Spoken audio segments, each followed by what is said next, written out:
What's going on, everyone? It's Chef, and welcome back to the Elden Ring Duel build series. Today we're on a dex-focused intelligence build at level 130, and I'm trying out two swords of St. Trina. This sword is super interesting. The sleep effect that it applies leaves an opponent vulnerable for quite a while once you hit them enough times.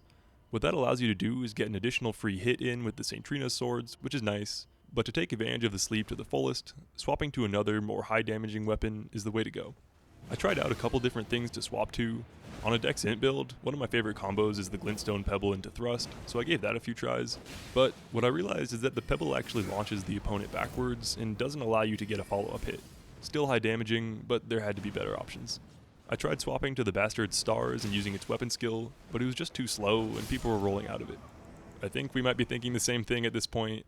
This build sort of has a dirty secret, and it's what I've got in my offhand now, and that's Moonveil. This thing puts out a crazy amount of damage in one hit, and it essentially means death for whoever ends up getting put to sleep by the swords. I'll just let a couple highlights play out so you can get an idea of how potent this combo is, and then we'll touch base again where I'll show off all the build details.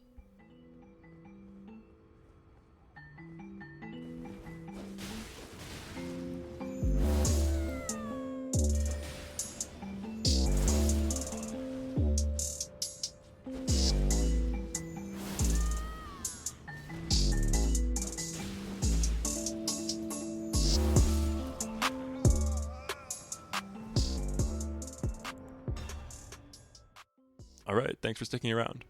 If you're thirsty for more gameplay, I'm going to try leaving some raw fights at the end as opposed to a full montage. If you see my other PvP builds, let me know what format you've preferred so far. The idea of the build is to highlight the St. Trina's swords, and the weird thing about that is in order to highlight its biggest strength, you actually swap to a different weapon. Something like a charged heavy from the St. Trina's would be pretty good, but with the Moonveil just fitting so perfect on the build, it's too good to pass up. The St. Trina's to Moonveil combo is no secret. In fact, literally the day after I discovered it for myself, I was watching Chase the Bros stream and watched him realize how crazy it was even for invasions. I say even for invasions because the combo is a bit harder to pull off in a gank.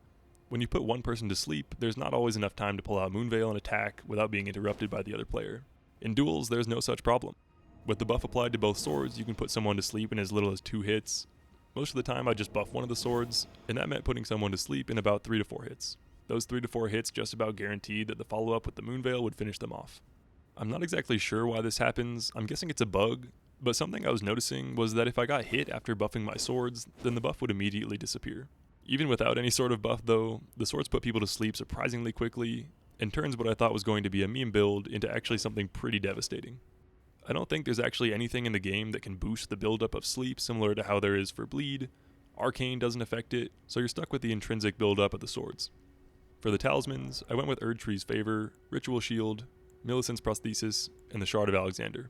Shard of Alexander is pretty much useless for the St. Trina's swords, but for that Moonveil blast to do well over 1,000 damage at times, it's plenty worth it. Millicent's Prosthesis puts me up to the dex soft cap at 55, and has the added bonus of increasing attack power with successive attacks. Unfortunately, it hardly ever sees use with this kind of setup, but I'm using it over the basic dex talisman for whatever it's worth. In my Physic Flask, I've got the go-to combo of Bubble and Regen, and coupled with the Ritual Shield talisman, it allows you to play aggressive right at the start with low risk for the first 2 hits you take. The armor, as usual, isn't remotely close to the best damage negation I could get, but it's what I thought looked decent enough, while also providing pretty good defense. The stats are as shown: 60 vigor to hopefully not get 2 to 3 shot all too often. Mind is honestly higher than it needs to be. I'd recommend bumping it down to 15 for this build, and putting those 5 stats into dex, then swap out the Millicent's Prosthesis talisman for something more useful. You could also go 2 points lower in strength and put them into intelligence. Of course, if you're just going for a general dexterity intelligence build like I was, with these swords simply being part of your kit, these current stats are what I prefer. That basically wraps up the details of the build. It's certainly a force to be reckoned with once you get used to the combo. The Power Stance Straight Sword moveset is just good on its own, and with a follow-up like Moonveil, you're set to have some fun. Like I said before, I'm just going to cut to some slower paced fights so you can see what does and doesn't work a bit more easily.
Alright, welcome back, and I hope you enjoyed the fights.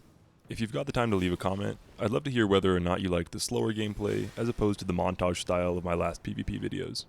If you're still here, I'd say it's a safe bet that you enjoyed the video, and if you did, I'd greatly appreciate a sub. The dream is 100k, and I'd love to have you as part of it. Thanks for watching, and I'll see you next time.